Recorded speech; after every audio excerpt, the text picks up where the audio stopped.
let us discuss about heart-lung interaction. So, what is the heart-lung interaction? It is the dynamic interplay between the cardiovascular and the respiratory system, where changes in the intrathoracic pressure and the lung volume during respiration influence the cardiac function. So, it is the interplay between cardiovascular and respiratory system. Whenever there is a change in the intrathoracic pressure and the lung volume, it influences the cardiac function, which is defined as heart-lung interaction. So, the hemodynamic consequences of the heart-lung interaction arise from the shared thoracic space. So these two organs are in the same thoracic space where the cardiovascular and the respiratory system are influenced by distinct pressure dynamics. Under normal physiological conditions during spontaneous breathing, these interactions do not significantly impact hemodynamics. But whenever there is a situation like acute exacerbation of COPD, heart failure, or weaning-induced challenges, then these interactions could have significant hemodynamic effects. So, let us discuss about heart-lung interaction first in a spontaneously breathing patient, then in a mechanically ventilated patient. So in a spontaneously breathing patient, the heart-lung interaction happened because, as I already told you, the relationship between two pumps. One is the respiratory pump, the other one is the circulatory pump. So these pumps operate within the confined space of the thorax, where the dynamics of the respiratory pump significantly influence the function of the circulatory pump. Now, the respiratory pump. The respiratory pump acts as a suction pump, where it generates negative intrathoracic pressure during inspiration. So this negative intrathoracic pressure does what all things? Number one, it allows the air flow into the lungs by creating pressure gradient for air entry. Number one. And number two, it also increases the venous return to the heart by reducing the external pressure on the cardiac chambers and the large veins. So this is the function of the respiratory pump, where it acts as a suction pump and it creates a negative intrathoracic pressure. So the air flows into the thorax and venous return increases to the heart. So this is the action of the respiratory pump. What does the circulatory pump do? Here the circulatory pump acts as a pressure pump, where it generates a positive pressure to propel the blood into the arterial system, where it ejects the blood from heart into the systemic circulation. So the respiratory pump is called the suction pump, where it creates a negative intrathoracic pressure, where it allows the air flow into the lung and increases the venous return to the heart. Okay, what does the circulatory pump do? It is a pressure pump where it generates a positive pressure, where it propels blood into the arterial system. Okay. Now, how does these two pumps are interdependent on each other? We know that the circulatory pump operates within the thoracic cavity and is therefore directly influenced by the pressure changes generated by the respiratory pump.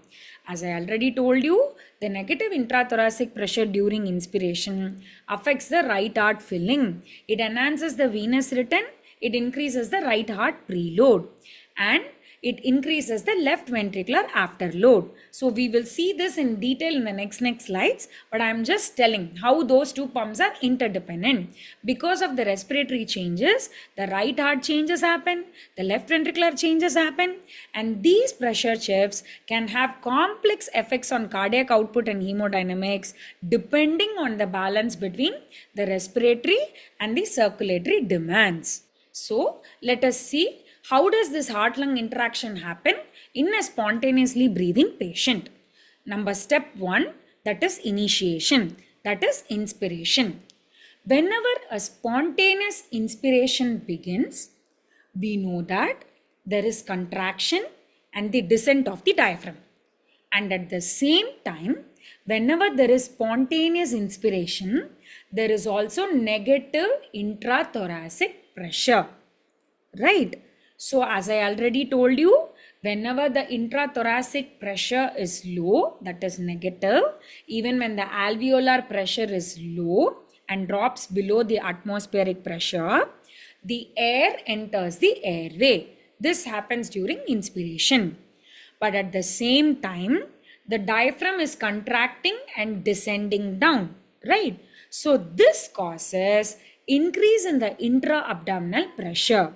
So in the thoracic cavity, there is negative intrathoracic pressure, decreased alveolar pressure, which is allowing the air in entering into the lung. At the same time, because of the contraction and the descent of the diaphragm, the abdominal pressure rises. This is the first initiating point. What happens next? When this respiratory system change happen, what is the cardiac sequence which we are seeing as because of the interdependence mechanism? Now, there is one mechanism called systemic venous return mechanism.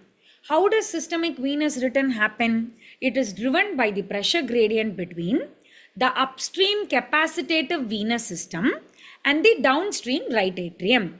So whenever there is negative intrathoracic pressure, the right atrial pressure also drops and it leads to increased venous return. So the right atrial pressure is inversely proportional to the venous return. Whenever there is decrease in the right atrial pressure, there is increase in the venous return. So what is the conclusion? There is negative intrathoracic pressure which enhances the pressure gradient between the extrathoracic veins and the right atrium, ultimately leading to increased venous return. What is the other mechanism that is leading to increased venous return? As I already told you, during inspiration, the diaphragm contracts and descends. So it ultimately leads to increased intra-abdominal pressure.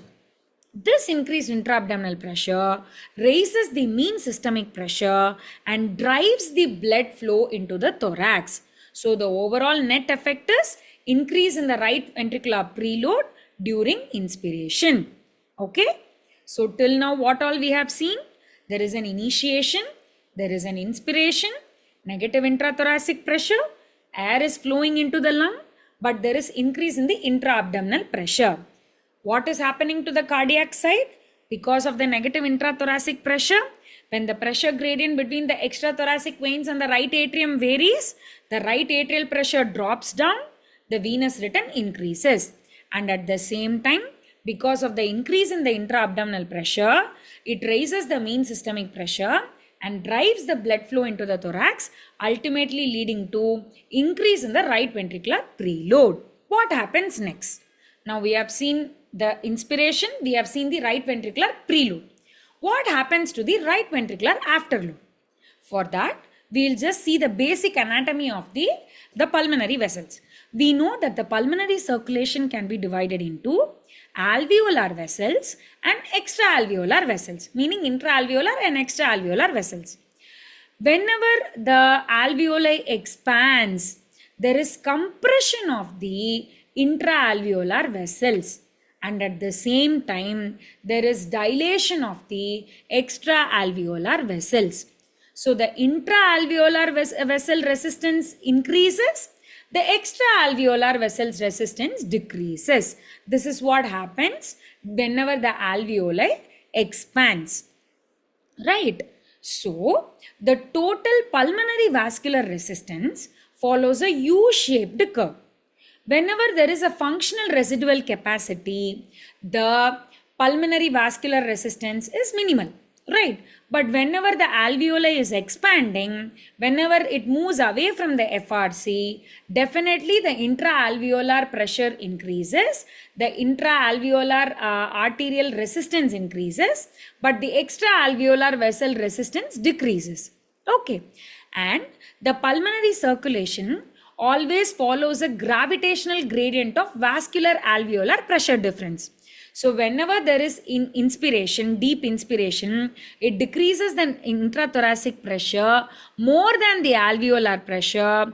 We are converting most of the zones to West Zone 2. Okay, so what happens ultimately? There is increase in the pulmonary vascular resistance and ultimately leading to increase in the right ventricular afterload.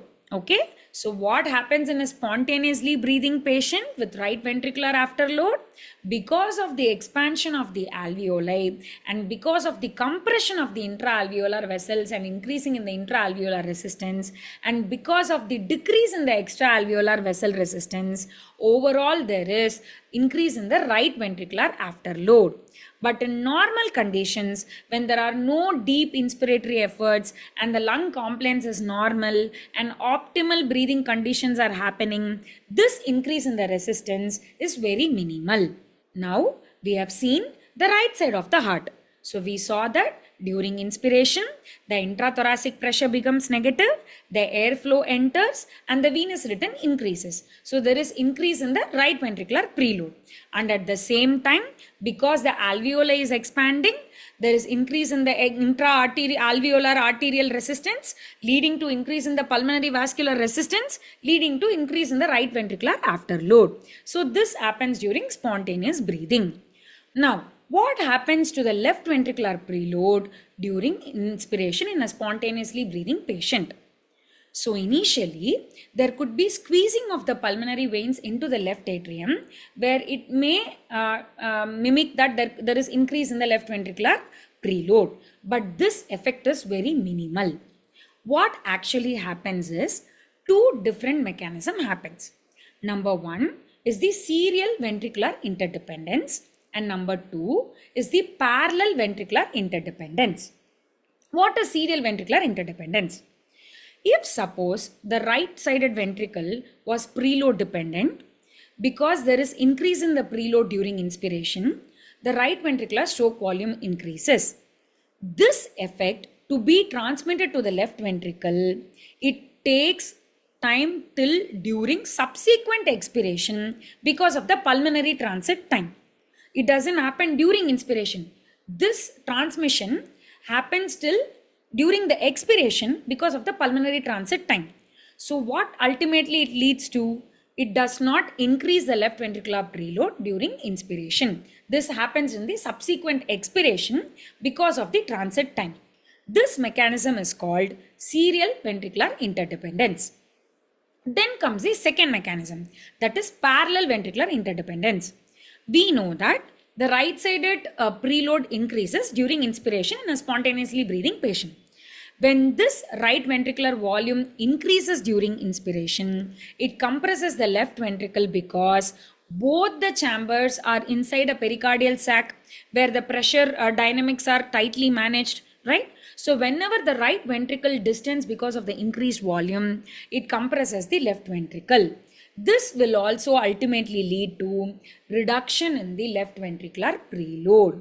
So because of the serial ventricular interdependence, there is reduction in the preload because of a long pulmonary transit time. And because of the parallel ventricular interdependence, because of the compression of the left ventricle, because of a good volume right ventricle, overall there is decrease in the left ventricular preload because of both these interdependence mechanisms. Then, before going on to the left ventricular afterload, I just want you to understand what is transmural pressure. The transmural pressure of any vessel, okay, it is the difference between the vessel pressure minus the surrounding thoracic pressure. Okay, here we are more worried about the intrathoracic vessels, right, like the aorta. Because these vessels are also within the thoracic cavity along with lung and the heart. So whatever pressure changes you are going to get in the lung is going to get reflected into these vessels also, especially the intrathoracic vessels, right? So this transmural pressure difference is important, especially for the thoracic aorta in a heart-lung interaction. But this does not happen only in the intrathoracic. Okay, for example, for extrathoracic vessels, for example, the neck and the upper limb vessels, the atmospheric pressure gradient is the one which defines the transmural pressure. And for example, if it is an abdominal aorta, then intra-abdominal pressure is the one which defines the pressure gradient. Similarly, for intrathoracic aorta, whatever dynamic changes are happening in the respiratory system, that pressure will also be reflected into the transmural pressure gradient, and then the pressure that also changes. The transmural pressure also changes. Okay, so as I told you, the transmural pressure is defined as the aortic pressure minus the surrounding thoracic pressure in case of a transmural pressure of an aorta. But whenever the thoracic pressure is too low during an inspiration, what happens? The transmural pressure of the aorta increases. It is very obvious. When the transmural pressure is increasing, then the left ventricle must overcome this greater pressure gradient during inspiration, ultimately leading to increase in the left ventricular afterload. Okay, in healthy individuals, it may not cause any major hemodynamic impact. But in patients who have heart failure and possible decompensation, these changes might be very significant for them. So, let us see the left ventricular afterload. After understanding the transmural pressure, if you see the left ventricular afterload, you can just close your eyes and say that the left ventricular afterload is going to get increased because the left ventricle has to eject blood against this increased pressure gradient, ultimately leading to increase in the afterload. So, overall, in a spontaneously breathing patient, what happens on the right side? The right ventricular preload increases, the right ventricular afterload increases, and coming on to the left side, the left ventricular preload decreases and the left ventricular afterload increases. So what are the clinical implications in a normally spontaneously breathing patient? During normal situations, it may not have any major hemodynamic impact at all, as I already told you. But during pathological conditions like COPD, heart failure, weaning, then the hemodynamic impacts could be dangerous. Okay? So let us see the heart-lung interaction in a mechanically ventilated patient. So what happens during mechanical ventilation? You are making the intrathoracic pressure positive, which is just opposite to the normal spontaneous breathing, right? So the alveolar and the intrathoracic pressure will remain positive throughout the respiratory cycle, yeah, and minimum pressure occurs at the end expiration. Right. So the increase in the intrathoracic pressure will reduce the venous return because there is increase in the right atrial pressure. So the right ventricular preload decreases during inspiration whenever the patient is on mechanical ventilator. But in order to compensate this change, number one, the role of the intra-abdominal pressure. Whenever you are putting a patient on mechanical ventilator, the intra-abdominal pressure increases, obviously. It redistributes the blood from the unstressed volume to the stressed volume, ultimately resulting in increase in the mean systemic pressure, facilitating the venous return. And the effect is limited when the patient is having a low unstressed volume. Okay, what is the second mechanism? The baroreceptor related sympathetic stimulation. Whenever you give a positive pressure, this mechanical insufflation activates the baroreceptors, leading to sympathetic stimulation, leading to further increase in mean systemic pressure. So, in a mechanically ventilated patient, because of the increase in the right atrial pressure, the venous return goes down. But in order to compensate that, the increase in the intra-abdominal pressure and the baroreceptor mediated mechanism tries to keep up the venous return and the mean systemic pressure. So overall, there is no major hemodynamic compromise whenever you are ventilating a patient with an optimal setting. Coming on to right ventricular afterload. So preload we saw, obviously it should decrease, but when you are ventilating in optimal channel, then it may maintain, right? Coming on to the right ventricular afterload. Here, as in normal case itself, as in spontaneously breathing itself, whenever you distend the alveoli, the intra-alveolar vessels resistance increases and the extra-alveolar resistance decreases. Add on to that, when you are mechanically insufflating the alveoli, obviously there is going to be increase in the resistance in the intra-alveolar vessels and decrease in the resistance to the extra-alveolar vessels based on the U-shaped curve, right? And secondly, there is increase in the alveolar pressure than the intrathoracic pressure during insufflation, which may result in the change of west zone 3 to west zone 2. Because the alveolar pressure is more than the pulmonary venous pressure during insufflation. So these two mechanisms ultimately lead to increase in the right ventricular afterload during insufflation. So why this increase in the pulmonary vascular resistance happens? It may be due to the presence of low pulmonary venous pressure, especially in low central blood volume, and a marked insufflation related increase in the transpulmonary pressure due to high tidal volume, or due to the reduced lung compliance, which may reduce the airway pressure transmission, leading to increased transpulmonary pressure. Okay, so lower the lung compliance, the lower the transmission of the airway pressure, and higher the transpulmonary pressure, leading to mechanical insufflation induced increase in the pulmonary vascular resistance and right ventricular afterload. Okay, but when patient have a normal compliance of the respiratory system, this effect, that is increase in the pulmonary vascular resistance effect, should be limited if low tidal volume ventilation is used, which is usually the case in critically ill patients. So you can see here, whenever you keep an optimal setting, you can definitely bring down the pulmonary vascular resistance by improving its flow and adjusting the hemodynamic impacts on it. But when you go too high on it or too low on it, then both have effects on the alveolar vessels, as at the same time pulmonary vascular resistance, and at the same time the right ventricular afterload. So now during mechanical ventilation, we saw the right ventricular preload decreases, but because of the compensatory mechanisms in a normal patient, it manages. And number two, the right ventricular afterload increases because of the increase in the pulmonary vascular resistance. Right. Now, what happens in the left ventricular preload? Whenever you are increasing the transpulmonary pressure because of the mechanical insufflation, this may induce a shift of the blood from the pulmonary venous circulation to the left atrium, which may increase the filling of the left ventricle at the same time. As I already told you, there could be serial ventricular interdependence, where the decrease in the systemic venous return combined with the impeded right ventricular ejection during insufflation result in the decrease in the left ventricular filling and preload during the following expiration because of the long pulmonary transit time. And the second mechanism, as we discussed already, the parallel ventricular interdependence. Here the right ventricular ejection is markedly impeded because of the insufflation, because of the increase in the afterload, and result in a leftward septal shift, which could reduce the distensibility of the left ventricle and impede its filling. So overall, there is decrease in the left ventricular preload. Coming on to left ventricular afterload during insufflation. Okay, so as I told you, here the transmural pressure comes into play, right? So here, whenever there is increase in the intrathoracic pressure, there is synergy between respiratory and circulatory pump.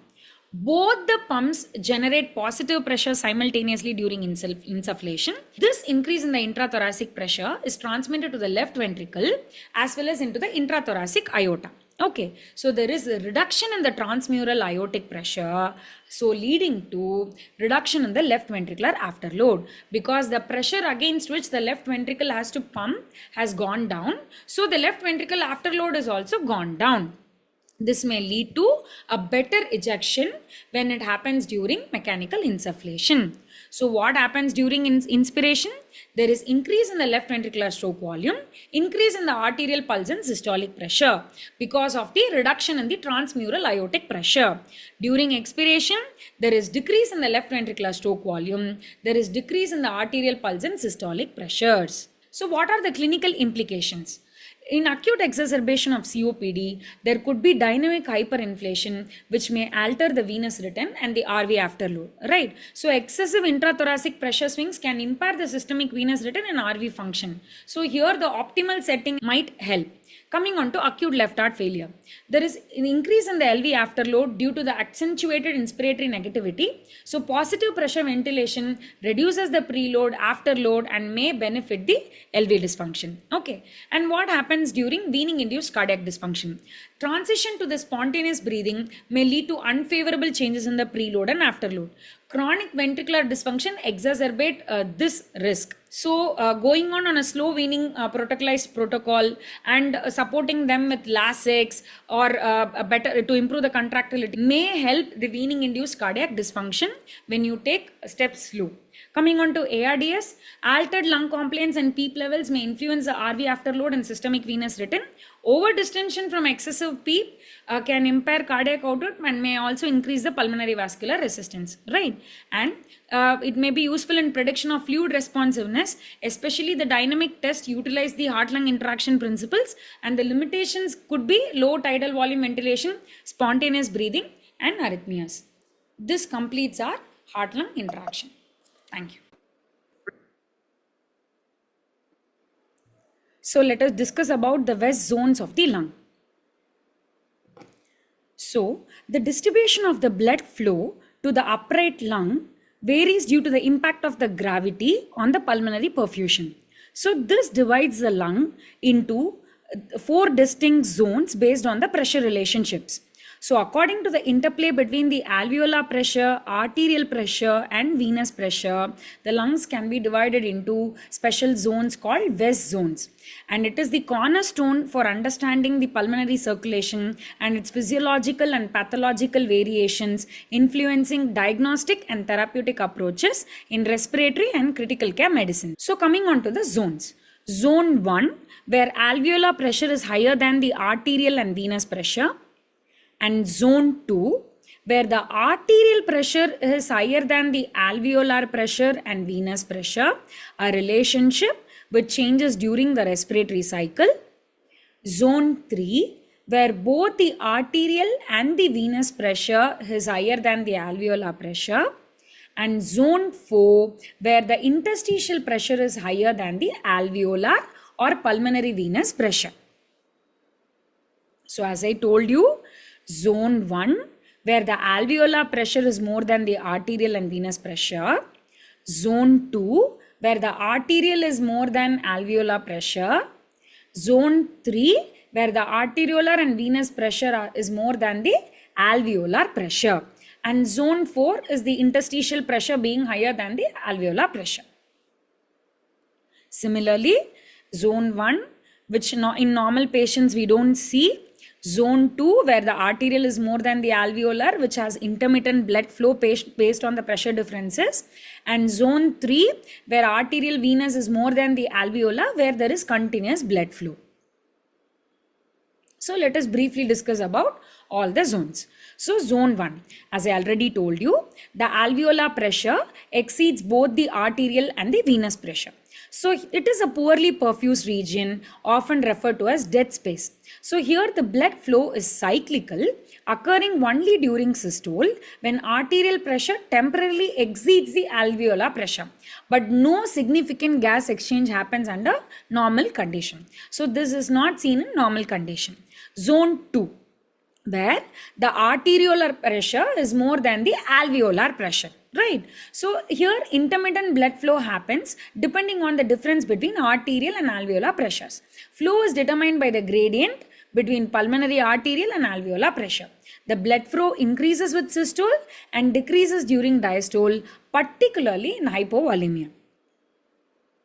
Then comes zone 3, where I told you arterial and venous pressure exceeds the alveolar pressure. Here there is continuous blood flow because of the uninterrupted pressure gradient between pulmonary arterial and venous pressure. Whereas in zone 2, it is the arterial and the alveolar pressure gradient. But here the pulmonary arterial and the venous pressure gradient, where it represents the region with the highest blood flow in the lung. The blood flow is proportional to the arterial to venous pressure gradient, with alveolar pressure having minimal impact here unless it is very high. So it is the normal region of gas exchange. So it has the highest perfusion and this is the region of gas exchange.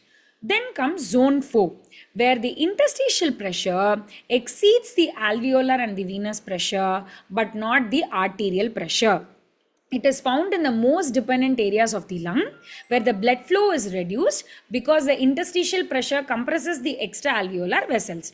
It is associated with conditions of fluid overload, edema, atelectasis, where interstitial pressure is elevated. And the flow depends upon arterial to interstitial pressure gradient. So, what are the clinical implications of the West zones? So, zone 1, that is the dead space ventilation, that is where there is minimal or no perfusion due to the alveolar pressure compressing the capillaries. It is also called as a dead space where ventilation occurs without effective gas exchange. Okay, so high PEEP from a mechanical ventilation can enlarge the zone 1 because when you give high PEEP, the alveolar zone is increasing, right?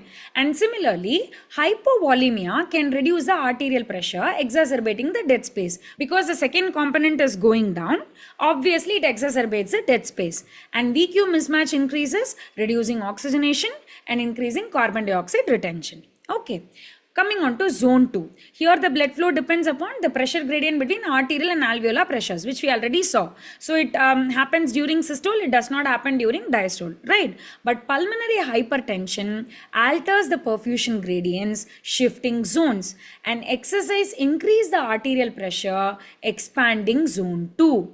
And high PEEP narrows the arterial alveolar gradient, reducing the perfusion. Coming on to clinical implications with zone 3, which is considered to be the optimal perfusion zone and where the gas exchange normally happens, right? So it is critical for maintaining oxygenation in dependent lung areas. Positive pressure ventilation can recruit the collapsed alveoli in zone 4, converting them into zone 3. And hypovolemia reduces the venous pressure, shrinking zone 3. Okay? Coming on to zone 4 clinical implication, where we saw that it is usually seen in the dependent part of the lung and usually seen in the pulmonary edema, ARDS, atelectasis cases. So pulmonary edema increases the interstitial pressure, expanding zone 4. ARDS and low compliance exacerbate zone 4. And PEEP recruits the zone 4 and converts it into zone 3, as we just saw in the zone 3. And sometimes if you over distend, then that doesn't make any major change. So what are the clinical implications across all the zones? The mechanical ventilation can create or shift zones based on the PEEP and the compliance. If you keep optimal PEEP and compliance, a zone 4 can be recruited into zone 3. But if you over distend, then there is no meaning. And fluid management restores the perfusion in the zone 1 and expands zone 3. Pulmonary hypertension shifts the zone, worsening VQ mismatch, and effective hemodynamic monitoring optimizes the zone-specific intervention. Okay, this completes our West zone.